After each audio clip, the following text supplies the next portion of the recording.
Olá, hoje eu queria conversar com você, empresário, empreendedor, gestor do setor gastronômico. Eu queria trazer, né, até para caracterizar um pouco a vida, né, de um gestor aí do setor, eu quero trazer a história do João. O João é um empresário do setor, ele atua no setor. E eu queria contar a história desde o do início, né, da construção do sonho de empreender no setor, desde o que é a realidade dele hoje. Então o João, ele alguns anos atrás, ele decidiu empreender no setor porque ele não tinha outra coisa para fazer. Na verdade, ele perdeu o emprego, ele gostava de comida e decidiu empreender, montar um negócio.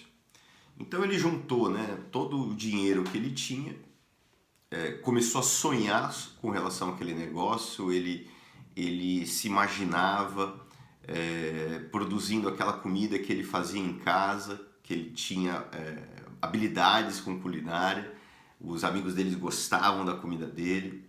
Então ele imaginava ele produzindo aquilo para os amigos, ele imaginava a arquitetura do local, o conforto do local, ele tinha muito claro aquilo que ele queria entregar, né, para o cliente dele. Então, com esse sonho em vista e com o dinheiro, né, ele encontrou um ponto, ele realizou a reforma, né, e começou, certo? O João, né, naquele momento, ele não olhava, né, ele não colocou, por exemplo, no papel os números que ele esperava encontrar com aquele negócio. Ele não colocou no papel qual era o estudo de viabilidade, né, econômico-financeira, qual era o retorno, o lucro que aquela casa que ele estava imaginando implantar daria. Ele não colocou no papel e não tinha isso claro. Qual que seria, né, o capital necessário para aquele negócio, inclusive para entender se ele teria um retorno, né, compatível com aquele investimento que ele fez, até porque ele não sabia a lucratividade, ele não sabia quanto ele precisava de capital de giro e começou, né? Ele era um empreendedor, o empreendedor tem esse ponto muito positivo, né, por um lado, de dar coragem, né? Ele assumiu o risco e foi para frente e montou o negócio. Enfim, pouco tempo depois, na verdade, logo no primeiro mês, no segundo mês, já houve necessidade de... Ele viu que as contas já não estavam fechando, né? E ele já no primeiro mês, ele tirou um salário do negócio. O negócio começou a faturar bem, ele tinha uma boa receita. Ele viu um monte de dinheiro ali no caixa, né? E ele começou a realizar as retiradas pessoais também de uma maneira desordenada, para pagar as contas dele. Mas ele vendo aquele monte de dinheiro, ele começou a gastar um bocadinho mais, né? Ele pensou, não, por que não fazer uma viagem, aquela viagem que eu não fiz, né, no final de semana, né? Porque é no início da operação. Por que não levar minha esposa para comer num restaurante um pouquinho mais caro? Ele começou a lidar com muito dinheiro, porque, por exemplo, uma casa, né?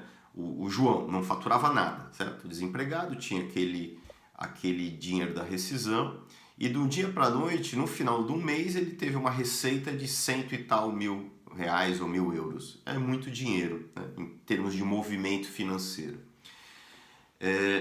Já no segundo ou terceiro mês, ele viu que, opa, eu não consegui pagar uma fatura de um fornecedor na data, eu não tinha dinheiro no caixa naquele momento.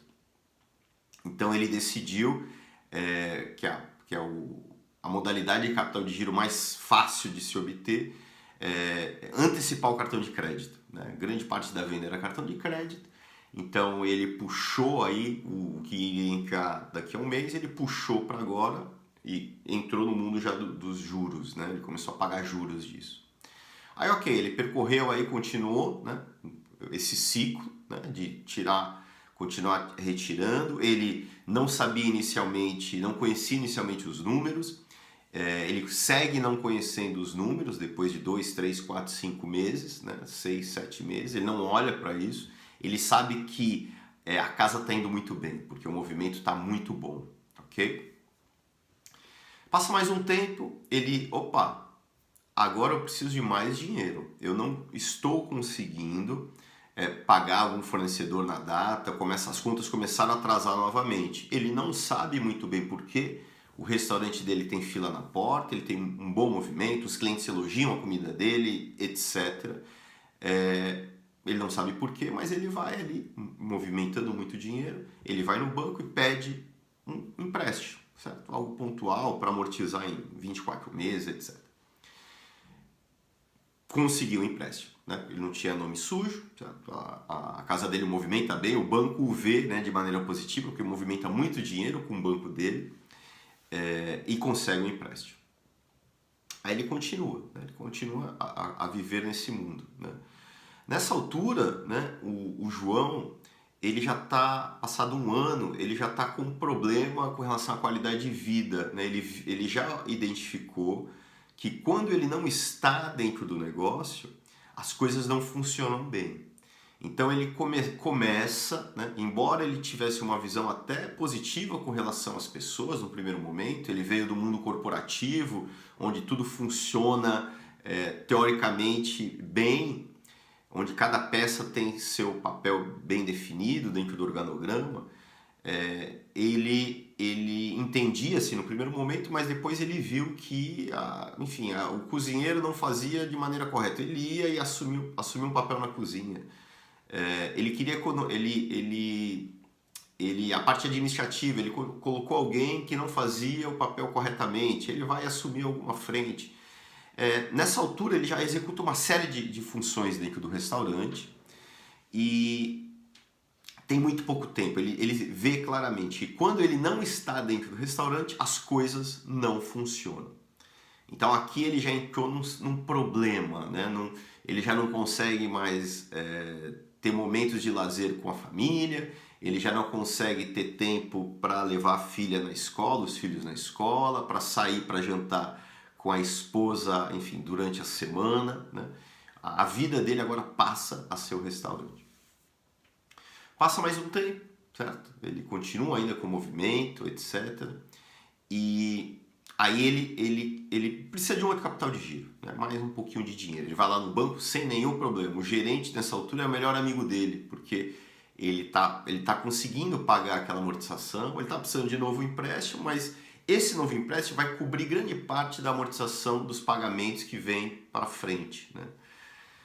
Passa mais um tempo, aproximadamente 6 meses ou um ano, e agora começa, ele não sabe o que está acontecendo, ele ainda não tem uma visão dos números, ele está totalmente dentro do negócio, dentro do furacão, e ele começa já a não enxergar, né, alguns detalhes que acontecem dentro do próprio negócio.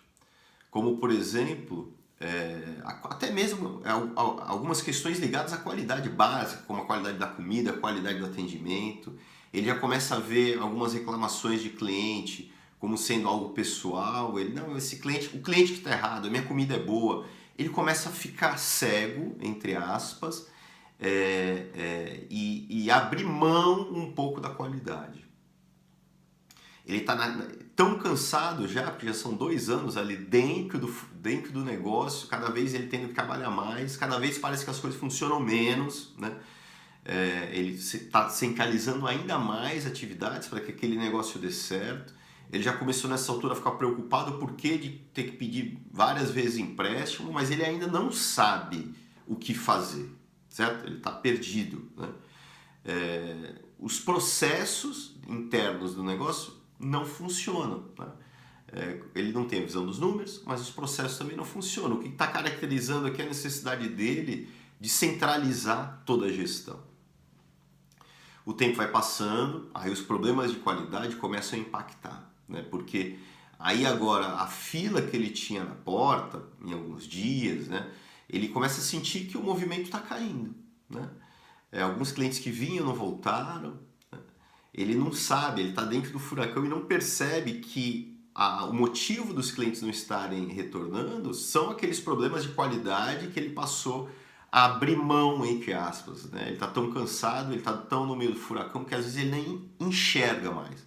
Para a gente é muito fácil, né? A cultura, né? A visão de quem vem de fora é muito mais fácil enxergar as coisas, né? Eu, como consultor, quando eu entro em um restaurante, eu vejo vários problemas que o empresário não enxerga por estar ali no meio do furacão. Isso é comum na nossa casa, na nossa empresa.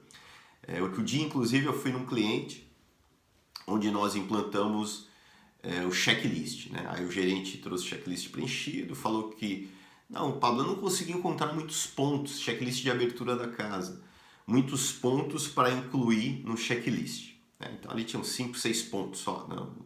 Detalhes bem macros, como um que eu bato muito, que é tem papel higiênico, sabão no banheiro ou casa de banho, né? Aquilo tinha.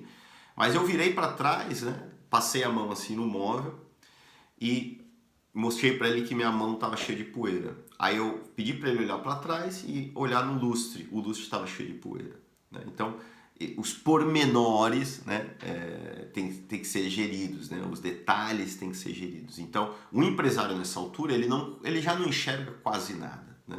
E os processos não funcionam, né? Ele não enxergando, ele já está ali com problema também para pagar a conta, o que a vida dele fica mais complexa ainda. Nessa altura ele já está com um problema também com a família, porque a esposa está cobrando a presença dele em casa, né? Aqueles momentos de lazer que ele tinha não tem mais. Ele, quando trabalhava no mundo corporativo, ele tinha um final de semana completo para a família, ele não tem mais. E ele está agora começando a brigar com a própria família, entre aspas, querendo um sistema eu contra eles, porque na visão dele ele está fazendo de tudo o melhor para a família, para conseguir prover o melhor para a família, né? Financeiramente, e a família está querendo o calor dele, está querendo ele por perto, né? Então começa a ter um conflito. Mesmo conflito que nessa altura já está acontecendo com a equipe, né? A equipe, mesmo ele começando, acreditando nas pessoas, nessa altura ele já centralizou a gestão, ele já não tem nem paciência mais para se comunicar com a equipe, ele não escuta mais a equipe, ele centralizou e o sistema para ele se comunicar com a equipe é o sistema de indicar, de dar ordens, né? A equipe já está jogando um outro jogo, né? Se lá no começo ela jogava o jogo dele, né? Juntos querendo desenvolver um negócio, satisfazer o cliente, hoje já não, a equipe já não liga mais para isso. É o que eu chamo do sistema nós contra eles. Então, ele contra a equipe contra ele. Um negócio com os jogadores, um querendo fazer um gol, o outro querendo fazer um gol contra, né? Não faz muito sentido. Passa-se mais um pouco de tempo, mais 6 ou um ano, 6 meses ou um ano, ele já está quase com 3 anos de casa, e nessa altura, né, ele já está por aqui de dívida, certo? Ele já começou a não pagar algumas contas, né? O banco já está restringindo o crédito, ele até consegue alguma coisa ali pontual, as ofertas de crédito já são muito caras, ele já começa a atrasar o pagamento dos fornecedores, a folha de pagamento que ele nunca atrasou, começou a atrasar há 1, 2 dias, então ele já está chegando num problema crítico de caixa, né? Nessa altura, muito problema com a família, e ele decide trazer alguém da família para auxiliá-lo internamente, né? Até para economizar um recurso. Ele tinha lá um funcionário, né? Um funcionário que ficava com ele à noite, ele traz alguém da família para cobrir essa função, ele faz um acordo ali de pagar um pouco menos, aquele familiar estava desempregado, enfim, trouxe para dentro do negócio. Então a vida dele agora, ele é totalmente escravo do negócio, ele está totalmente endividado, ele está com problema com a família, ele está com problema com a equipe, a casa dele está cada vez mais vazia, mais problema financeiro, ele ainda não sabe os detalhes do que acontece com os números, ele continua faturando, talvez menos do que lá atrás, mas ele tem um faturamento. Mas ele sente a cada dia o movimento cair. E ele continua entendendo que a qualidade da comida é boa, o atendimento é bom, porque ele está cego, né? Ele está dentro do furacão. Passa mais um pouco, ele passa a ter mais um problema. Agora ele está com um problema com o familiar que ele trouxe para dentro do negócio, né? Mais um problema emocional para ele carregar. Passado um pouco mais de 3 anos, né? Ele bate na porta do banco, dívidas de atrasadas com fornecedores de 3 meses, a folha demorando mais de 10, 15 dias para pagar, alguns funcionários já não recebendo o fundo de garantia, ele já não conseguindo pagar o fundo de garantia em dia, os impostos já todos atrasados. Ele bate na porta do banco, né? O banco a amortização dos empréstimos já não estão sendo realizadas no dia, né? Ele está conseguindo pagar os empréstimos que ele adquiriu anteriormente. O banco chega aí, corta, né? Não te dou mais empréstimo. Com isso, qual a única opção do João? Tentar vender a casa. Então, ele tenta vender a casa, não consegue, a dívida já é um patamar, já não dá mais para rodar, a equipe começa a sair, o que ele faz? Ele fecha. Depois de 3, quase 4 anos. A história do João, né, eu trouxe aqui, o João na verdade é uma figura hipotética, não existe, né?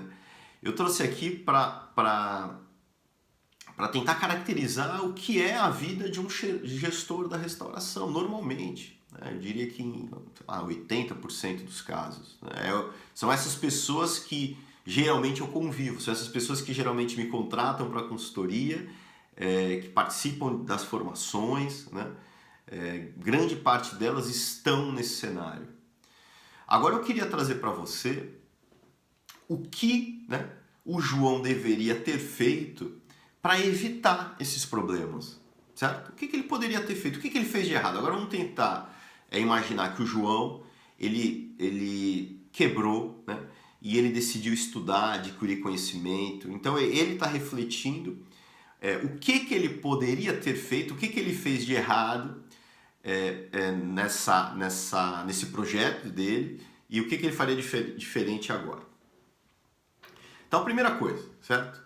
O João, né, na hora que ele teve aquele sonho romântico, aquele sonho muito romântico, né, onde ele se viu servindo um amigo dele, com a qualidade da comida, do atendimento, etc., positivo, né, mas ele deixou de equilibrar, né, com a parte racional dos números. Né? Aquele negócio é viável ou não? Colocar no papel se aquele negócio seria lucrativo, financeiramente equilibrado, quanto ele precisaria de capital de giro para colocar naquele negócio. Talvez, sabendo disso, ele tivesse economizado em alguma coisa com a obra, ele teria conseguido economizar, tomar uma decisão melhor e economizando em alguns equipamentos, né? Porque o capital de giro é fundamental para o negócio. Quando você já começa tendo que pegar capital de giro de terceiro, que é caro, certo? Esse negócio tem uma probabilidade muito grande de dar errado já desde o começo. Colocou no papel, é lógico que vai além disso, né? Um plano de negócio, né? Ele teria que entender melhor ali o perfil de cliente dele, criar um menu de acordo com aquela característica, já ter conhecimentos de engenharia de menu para já começar corretamente, controlando o custo com a mercadoria vendida, o CMV ou o F&B Costing, que é o termo em inglês. Já tendo isso muito bem equilibrado. Ele deveria também, como parte do plano de negócio, ter um organograma já definido, né? As atividades e responsabilidades de cada um definida, os processos já definidos, sobretudo processos ligados ao controle do CMV, do F&B Cost, porque é o que tem maior impacto. Ou seja, o sistema, né, de gestão, o modelo de gestão deveria ter sido pauta antes do início da atividade dele. Né? Então, o equilíbrio da razão com a emoção aí.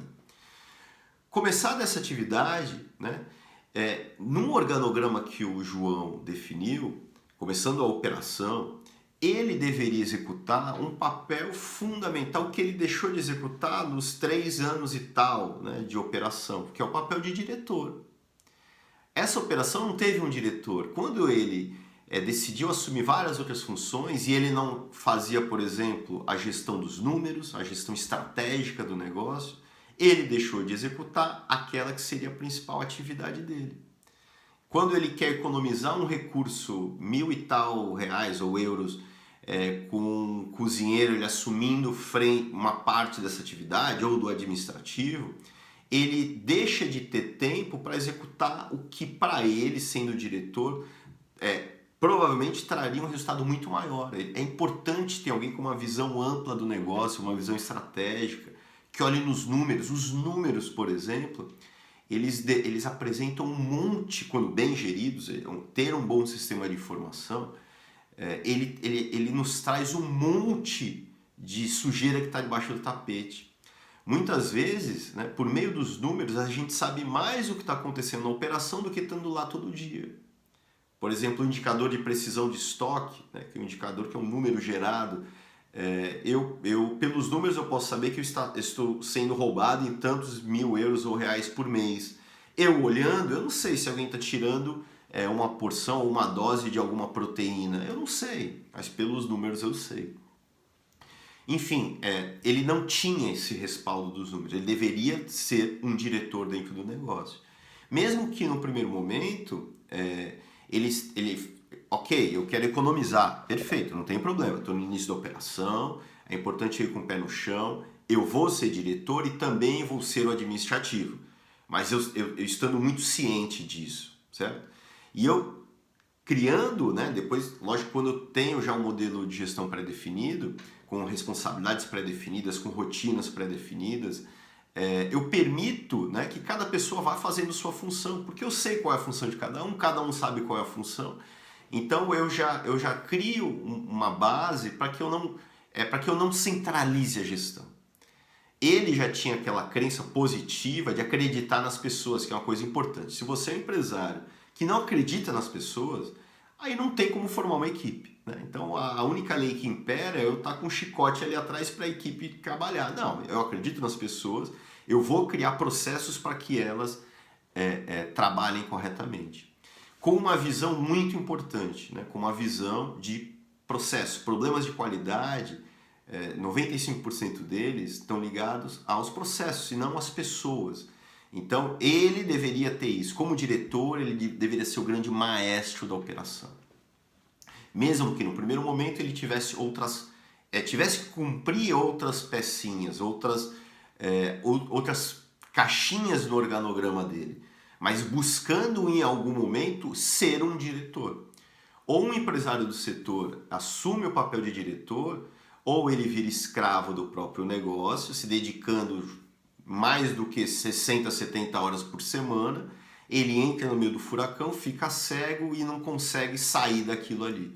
Ele, quando consegue, mesmo que no primeiro momento, trabalhando muito, mas executando a atividade do diretor, ele consegue, com o tempo, ele organiza o negócio dele para que funcione no piloto automático, e ele começa a crescer dentro do setor, replicando aquele modelo que funcionou na primeira casa para uma segunda, para uma terceira, para uma quarta. Ele, como diretor, ele tem tempo, porque para ser um diretor, ele não precisa se dedicar mais do que 8 horas por semana. Então ele consegue ter várias casas sendo diretor dessas casas. Então ele errou aí, né? Ele errou sobretudo no plano de negócio e depois na parte da gestão, né? Ele não tinha um amparo da gestão para iniciar o negócio. E também, né, também por não ser o diretor, ele ficou cego por não ter o conhecimento do que se passava no dia a dia por meio dos números, né? A gente sabe que um plano, a única certeza que nós temos, né, quando os planejadores sabem, a única certeza é que os planos deles não vão dar certo. Mas é muito melhor começar com um plano do que não ter nada. E à medida que as coisas vão acontecendo, né, passou o primeiro mês, eu reviso aquele plano inicial, reviso o que deu certo, o que deu errado e replanejo. Eu vou fazendo sistematicamente, eu vou dando um novo rumo. Pode ser que minha empresa, aquele plano inicial não deu certo, mas eu não estou cego, eu estou redirecionando. Por meio dos números, eu me desafogo do oceano das incertezas, que, na minha visão, é fundamental para um empresário. Um empresário cego, um diretor cego, ele não dá direção para o negócio dele, ele não vai para lugar nenhum, né? Ele vai morrer junto com as pessoas que ali estão. Ele tem que ter uma visão clara do que está acontecendo. Então ele vai, à medida que ele tem uma visão mais ampla dos números, inclusive ele joga outros jogos, né? O empresário, e era a vida do João, né, no exemplo, ele só vivia o jogo das vendas, né? Então ele buscava vender mais. Nesse jogo de vender mais, ele criou, por exemplo, um cardápio Frankenstein. Ele começou um menu Frankenstein. Ele começou a inserir novos pratos. Aquele cliente pedia alguma coisa a mais. Aquele cliente ele queria agradar crianças, idosos. Ele queria público A, público D. Ele queria agradar todo mundo com a visão de vender mais.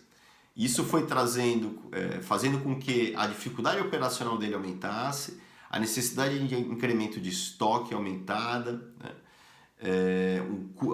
Já isso num sistema de descontrole, que ele não tinha processos, bons processos, né? Fez com que o CMV dele ainda elevasse mais ainda. Então, até quando ele vendia mais, ele tinha mais prejuízo, né? Enfim, uma visão clara dos números para você jogar outros jogos, o da venda, mas também o do CMV, do custo da mercadoria vendida, ou o F&B Cost, o jogo do custo com pessoas, o controle dos custos das despesas operacionais do negócio, né? Mas no final, em paralelo, né, além dessa visão, trabalhando junto com a equipe para desenvolver ao máximo a equipe. A equipe, quando ela se sente parte do negócio, né, e quando ele centralizou a gestão, ele bloqueou isso daí, quando ele permite à equipe executar as atividades dela, lógico que de uma maneira ordenada, com a definição de responsabilidade de cada um definida, a rotina definida, a equipe, e ela se sente parte do negócio, ela tem voz, né? Tem um processo que eu julgo fundamental, por exemplo, que é o do fórum diário, o fórum semanal. No fórum diário a equipe fala, ela que resolve problemas, aqueles problemas que aconteceram ontem. Quando a equipe se sente parte, ela se envolve, ela está motivada, né? Então nessa altura, né, com um modelo de gestão funcional, onde o diretor controla os números, permite a equipe por ela mesma participar dos problemas, resolver os problemas, né, de uma maneira mais orgânica, a equipe envolvida, ele com o controle do que está acontecendo, ele dando a direção correta para a equipe. Era isso que ele deveria ter feito, certo? Ele se perdeu muito no início, mas eu julgo por falta de conhecimento mesmo, né? Então, acho que a provocação aqui que eu trago para os gestores é que o mundo os negócios gastronômicos, o mundo da restauração, o mundo dos restaurantes, ele, embora lá atrás eu não acreditasse nisso, ele para mim, na minha visão, um dos melhores negócios que existem. Porque mesmo existindo uma complexidade na gestão, é um negócio que, se bem gerido, tem boas margens de lucro. O mercado não apresenta boas margens de lucro hoje, mas porque a gestão é muito maltratada, não há gestão. Então, com uma boa gestão, é possível você conseguir margens de lucro acima de 15%. Ok? Então, boa margem de lucro e uma demanda crescente. Demanda crescente, né? Dificilmente eu não consigo visualizar lá no futuro o setor cair, né? As pessoas não irem mais comer fora ou não pedirem comida em casa. Eu não consigo ver isso. Então, boa margem de lucro, se bem geridas, demanda crescente. Aí vou trazer outro ponto, né? Com a concorrência totalmente amadora. O senão aqui seria, né, se você, para ganhar dinheiro com o setor, crescer no setor, você precisasse ser escravo do negócio, né? Trabalhar, enfim, muito além de um padrão normal de trabalho, né? Não tendo qualidade de vida, estando desequilibrado aí com a tua família, e aí não faria sentido nenhum. Mas você assumindo o papel do diretor, do exemplo que eu trouxe, você consegue ter qualidade de vida, né? Você tem que botar a tua máquina para funcionar, o teu restaurante num piloto automático, com a equipe se desenvolvendo continuamente, você dando a direção, né, de uma maneira mais orgânica, né? Você não precisa ser escravo.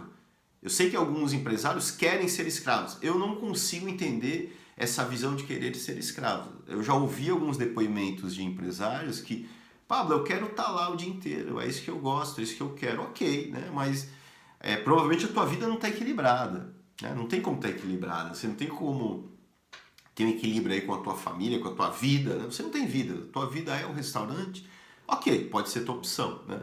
Mas eu acho que na vida aí, né, a gente precisa do equilíbrio, né? Então dá para você prosperar no setor, se você, por meio de conhecimento, investindo em gestão, né, tendo qualidade de vida, ganhando dinheiro, crescendo, etc. Então é isso, né? Um forte abraço aí, espero ter contribuído aí, né? Você ter, se você conseguiu se ver no caso do João, né? Você enxergar que existe aí caminhos para você se libertar disso, né? Existe a luz aí no fim do túnel. Forte abraço, até a próxima.